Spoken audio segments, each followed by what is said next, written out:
Assalamualaikum warahmatullahi wabarakatuh. Perkenalkan, nama saya Saryani. Saya merupakan mahasiswa PPG Prajabatan Gelombang Kedua di Universitas Negeri Medan. Nah, kali ini kita akan membahas mengenai tujuan pendidikan karakter di abad 21.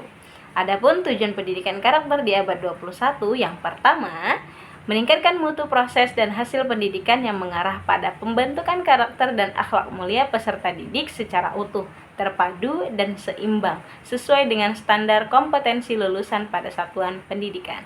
Yang kedua, mengembangkan kecerdasan moral atau building moral intelligence atau mengembangkan kemampuan moral anak-anak yang dilakukan dengan membangun kecerdasan moral, yaitu kemampuan memahami hal yang benar dan yang salah, yakni memiliki keyakinan etika yang kuat dan bertindak berdasarkan keyakinan tersebut sehingga orang bersikap benar dan terhormat. Adapun tujuan pendidikan karakter di abad 21 yang ketiga, yaitu membantu perkembangan jiwa anak didik dari sifat kodratnya menuju ke arah peradaban yang manusiawi dan baik. Pendidikan karakter lebih tinggi daripada pendidikan moral karena tidak hanya berkaitan dengan masalah benar dan salah, tetapi menanamkan kebiasaan ataupun habits tentang hal-hal yang baik dalam kehidupan sebagai bangsa, sehingga peserta didik memiliki kesadaran dan pemahaman yang tinggi serta kepedulian dan komitmen untuk menerapkan kebajikan dalam kehidupan sehari-hari sebagai bangsa.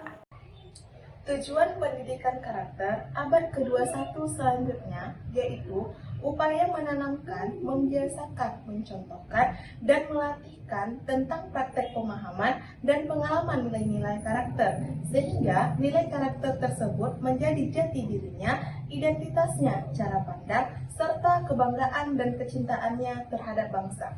Selanjutnya, untuk membentuk sikap dan kepedulian, untuk memerintahkan hal yang baik dan menjauhi hal yang mungkar.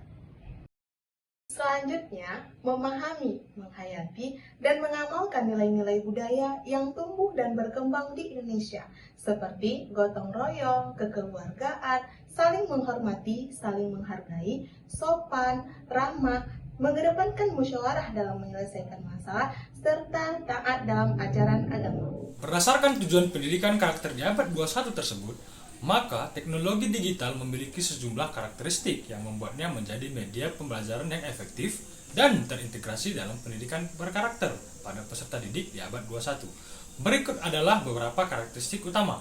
1. Interaktif dan partisipatif. Teknologi digital memungkinkan peserta didik untuk terlibat secara aktif dalam proses pembelajaran. Mereka dapat berpartisipasi dalam aktivitas interaktif, berkolaborasi dengan teman sekelas, dan berbagi ide dalam pemikiran mereka. Dengan demikian, teknologi digital dapat mendorong keterlibatan aktif dan partisipasi peserta didik dalam pembelajaran yang merupakan aspek penting dari pendidikan karakter. Yang kedua, aksesibilitas dan fleksibilitas. Teknologi digital memberikan aksesibilitas yang luas terhadap sumber daya dalam pembelajaran. Peserta didik dapat mengakses materi pembelajaran, video, buku elektronik, sumber daya pendidikan lainnya dengan mudah melalui perangkat digital seperti komputer, tablet, atau ponsel cerdas. Fleksibilitas ini memungkinkan peserta didik untuk belajar kapan saja dan di mana saja, sesuai dengan kebutuhan mereka. Yang ketiga, beragam media dan representasi. Teknologi digital menyediakan beragam media dan representasi untuk menyampaikan informasi dan konsep. Peserta didik dapat belajar melalui teks, gambar, video, animasi, simulasi, dan konten multimedia lainnya. Keanekaragaman ini membantu memenuhi gaya belajar yang berbeda dan memungkinkan pengalaman pembelajaran yang lebih kaya. Selanjutnya, yang keempat, pembelajaran berbasis masalah. Teknologi digital memungkinkan pendekatan pembelajaran yang berbasis masalah, di mana peserta didik diberikan tantangan nyata dan kesempatan untuk mencari solusi melalui riset, kolaborasi, dan eksperimen.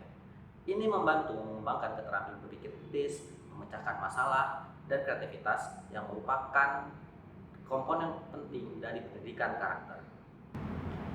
Yang kelima, umpan balik dan pemantauan. Dengan pemanfaatan teknologi, kita sebagai guru dapat memberikan umpan balik instan kepada peserta didik. Guru dapat memberikan umpan balik langsung melalui platform pembelajaran digital, memungkinkan peserta didik untuk melihat kekuatan dan kelemahan mereka secara langsung. Selain itu, teknologi juga memungkinkan pemantauan kemajuan peserta didik secara terperinci, sehingga guru dapat memberikan dukungan yang tepat waktu, dan mendukung perkembangan karakter yang positif. Yang keenam, keterlibatan orang tua dan pemangku kepentingan lainnya. Maksudnya, teknologi digital memungkinkan kolaborasi antara peserta didik, guru, orang tua, dan pemangku kepentingan lainnya melalui platform pembelajaran digital atau komunikasi online. Orang tua dapat terlibat dalam proses pelajaran pendidikan anak-anak mereka, mendukung perkembangan karakter mereka, dan memperkuat nilai-nilai yang dipelajari di sekolah.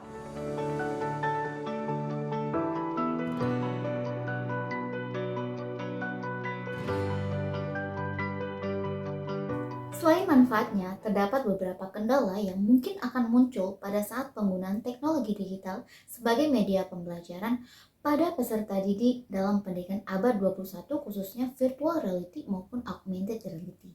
Yang pertama, pada proses pembuatan media, yang dimana kurangnya pemahaman guru dalam penggunaan software ataupun aplikasi VR atau AR yang digunakan. Terus, ada juga media yang digunakan tidak sesuai dengan tujuan pembelajaran. Dan juga pada saat pembuatan media VR ataupun AR pastinya membutuhkan biaya yang tidak sedikit ataupun biaya yang mahal. Yang kedua, pada proses pelaksanaan pembelajaran, yang dimana peserta didik tidak sepenuhnya memahami penggunaan teknologi digital dalam media pembelajaran yang digunakan. Dan juga peserta didik mungkin tidak akan fokus ataupun akan bermain-main pada saat proses pembelajaran karena penggunaan media yang dikiranya adalah games.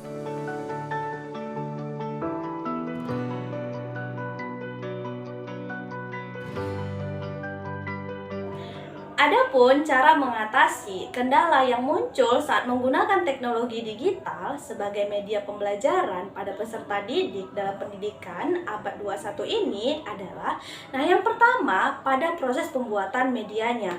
Guru hendaknya memahami media yang digunakan secara tepat, dalam artian mempelajari bagaimana cara membuat dan menggunakan media tersebut sebagai media pembelajaran.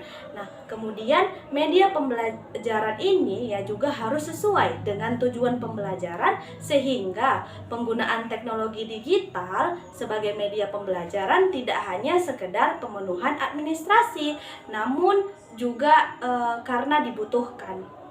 Kemudian yang kedua, pada pelaksanaan pembelajarannya. Perlunya diberikan tutorial cara menggunakan media tersebut secara langsung oleh guru kepada peserta didik, misalnya melalui video di YouTube. Kemudian sebaiknya juga dibuat aturan dan sanksi yang disepakati oleh kelas dalam penggunaan gawai pada proses pembelajaran.